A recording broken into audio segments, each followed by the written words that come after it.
Hello guys, आज हम देखते हैं एक्सरसाइज 7.1 का क्वेश्चन 6। तो गाइस क्वेश्चन 6 क्या कह रहा है हमारा। देखो क्वेश्चन 6 कह रहा है name the type of quadrilateral form if any by the following points. ये कह रहा है कि हमें 4 पॉइंट्स दिए हुए हैं। ठीक है, हर पार्ट में 4 पॉइंट्स दिए हुए हैं। कह रहा है कि इनको जोड़ के बताओ कि कौन सा क्वाड्रिलेटरल बनता है, कौन सा क्वाड्रिलेटरल बनेगा। ठीक है, अब देखो, अब हमें ये 4 पॉइंट दिए हुए हैं। फर्स्ट पार्ट ले लिया मैंने। ठीक है, हमें ये 4 पॉइंट्स दिए हुए हैं। ठीक है, तो ये 4 पॉइंट्स मैंने मान लिया कि ये ऐसे हैं। ये कोई कोऑर्डिनेटर बना लिया मैंने। तो ये ले लिया -1, 2, ये ले लिया 1, 0, ये ले लिया -1, 2, ये ले लिया -3, 0। ठीक है, ये मैंने पॉइंट्स ले लिए। ठीक है, तो ये ले लिया मैंने ए, बी, ये ले लिया सी, ये ले लिया डी। ठीक है, अब वैसे ही जैसे हमने क्वेश्चन 5 किया था वैसे ही करना है। बस इसमें ये देखना है कि हमारा कोऑर्डिनेटर बनेगा कौन सा। देखो, सबसे पहले मैं ए बी की वैल्यू निकालूंगा, फिर बी सी, फिर सी डी, फिर ए डी, इन सब की वैल्यू निकालूंगा। ठीक है, अगर ये चारों इक्वल आ गई तो और ये चारों इक्वल आ गई, और ये इसका डायगोनल जो है, ये डायगोनल भी एक दूसरे के इक्वल आ गए, तो मैं कहूँगा कि स्क्वायर है। ठीक है, फर्स्ट पॉइंट ये। अगर डायगोनल इक्वल नहीं है तो मैं कहूँगा रोम्बस है। ठीक है, अब देखते हैं क्या आएगा। ठीक है, ये क्वेश्चन गाइस बिल्कुल पीछे जो मैंने क्वेश्चन 5th कराया था ना, बिल्कुल वैसे ही सेम क्वेश्चन है।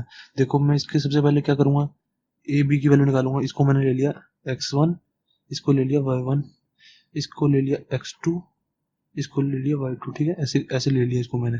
तो अब देखो, अब इनके बीच का डिस्टेंस क्या होगा, ए बी निकालूंगा मैं।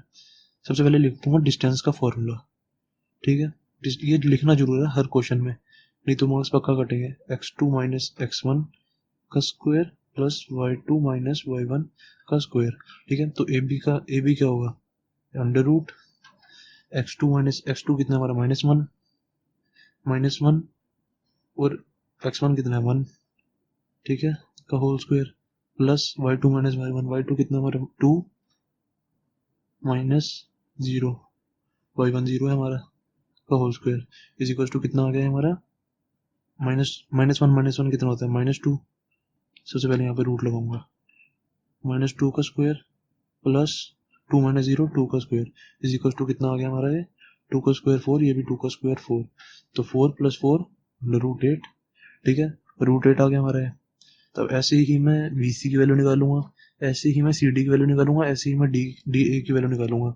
अब बी सी की वैल्यू निकालूंगा और सी डी और ए डी। ठीक है, इन सब की तीनों की वैल्यू निकालूंगा जैसे मैंने क्वेश्चन 5th में निकाली है।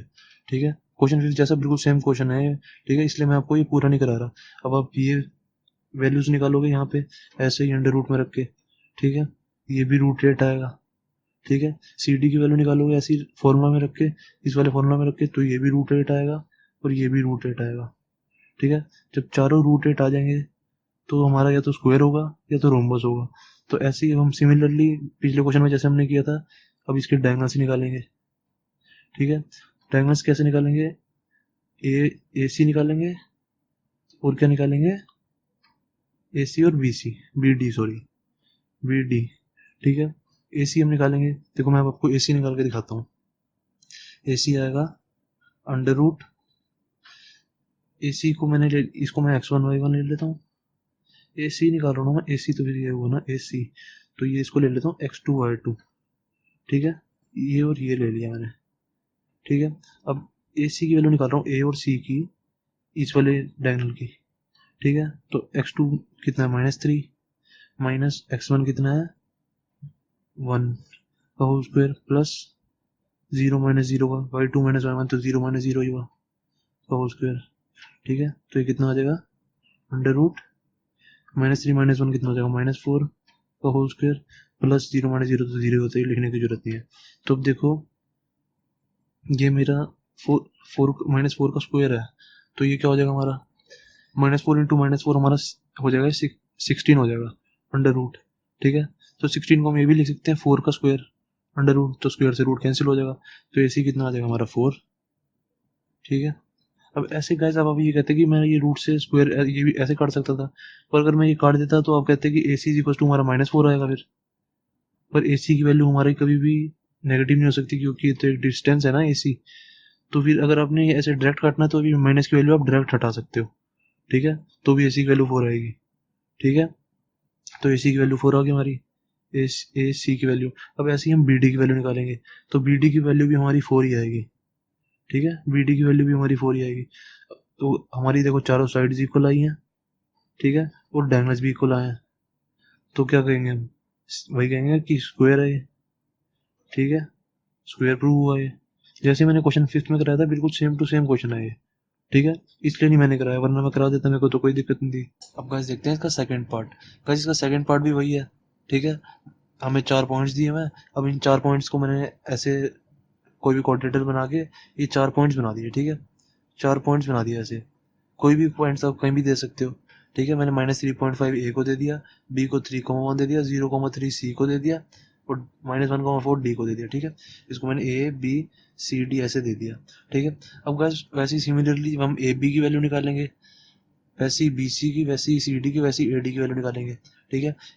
AB जैसे ये x1 है, ये y1 है, ये x2 है, ये y2 है। AB की वैल्यू क्या आएगी, अंडर रूट में x2 माइनस x1 का square plus y2 minus y1 का स्क्वायर। यही होता है हमारा फॉर्मूला दो दो पॉइंट्स के बीच में डिस्टेंस निकालने का। तो ये क्या हो जाएगा, अंडर रूट x2 कितना है हमारा, x2 है हमारा 3 माइनस x1 कितना है -3, तो -3 यहाँ पे लिख दूंगा मैं, का होल स्क्वायर प्लस y2 कितना है हमारा 1 माइनस 1 माइनस 5 का होल स्क्वायर, ठीक है, 1 माइनस 5, y1 हमारा 5 है, तो ये कितना आ जाएगा, ए बी ले रहा हूँ मैं, ये AB इज इक्वल टू, ये आ जाएगा अब 3 माइनस माइनस 3, माइनस माइनस क्या होता है प्लस, तो 3 प्लस 3 हो जाएगा, 3 प्लस 3 कितना हो जाएगा 6 का whole square, minus minus plus होता है ना, तो 3 प्लस 3 6, 6 का स्क्वायर प्लस 1 माइनस 5 -4 का होल स्क्वायर, तो कितना आ जाएगा ये 36 प्लस -4 का स्क्वायर क्या होगा, -4 इंटू -4, माइनस से माइनस कैंसिल, तो कितना आ जाएगा 16 अंडर रूट, तो कितना आ गया हमारा ये 36 प्लस 6 42, 42 प्लस 10 52, तो अंडर रूट 52 आ गया, ठीक है। अब जैसे मैंने ए बी निकाला वैसे ही BC निकलेगा, ठीक है, वैसे ही BC निकलेगा, हमारी BC की कुछ वैल्यू आएगी, ठीक है। इसी वाले फॉर्मूले से हमने BC निकालेंगे, ठीक है, इसको x2 y2 ले लिया, इसको x1 y1 ले लेंगे, ठीक है, फिर ऐसे निकाल देंगे BC की वैल्यू। अब ऐसे ही सिमिलरली फिर हम CD की निकाल देंगे, CD में हमने भी ये x1 y1 ले लिया, तो फिर इसको x2 y2 ले लेंगे, ठीक है, यही वाला फॉर्मूला यूज करके CD की वैल्यू निकाल देंगे, ठीक है, ऐसे ही AD की वैल्यू निकाल देंगे, ठीक है। BC CD और AD की वैल्यू निकाल दी हमने, ठीक है, ये हमने निकाल दी तीनों। अब गाइस इस क्वेश्चन में आप नोटिस करोगे कि BC की वैल्यू भी अलग आएगी, कुछ इससे, मतलब ये AB हमारा √52 है ना, तो BC हमारा अलग आएगा, CD भी अलग आएगा, और AD भी अलग आएगा, ठीक है। तो मतलब क्या होगा हमारा, AB is not equal to BC is not equal to CD is not equal to AD। जब ये साइड हमारी किसी भी के इक्वल है ही नहीं, तो हम क्या बताएं क्या है ये, कौन सा क्वाड्रेटर है, क्या है ये, हमें क्या पता। ना स्क्वायर है ना रोम्बस है, स्क्वायर की चारों साइड इक्वल होती है, ना रेक्टेंगल है, रेक्टेंगल की ऑपोजिट साइड इक्वल होती है, ठीक है, ना पैरेललोग्राम है, ना कुछ भी नहीं लग रहा है, तो सारी चारों साइड ही अनइक्वल है। जब कोई साइड अनइक्वल क्यों होगी, तो हम कहेंगे नो कोऑर्डिनेटर, ठीक है, दैट्स इट, ठीक है। अब आप इसके निकाल के देखोगे तो ये आंसर सबके अलग ही आएंगे, देख लेना, ठीक है, कोई भी मैच नहीं करेगा एक दूसरे से, तो नो कोऑर्डिनेटर आंसर इसका, ठीक है। तो सेकंड पार्ट हो गया हमारा खत्म इसका, ठीक है।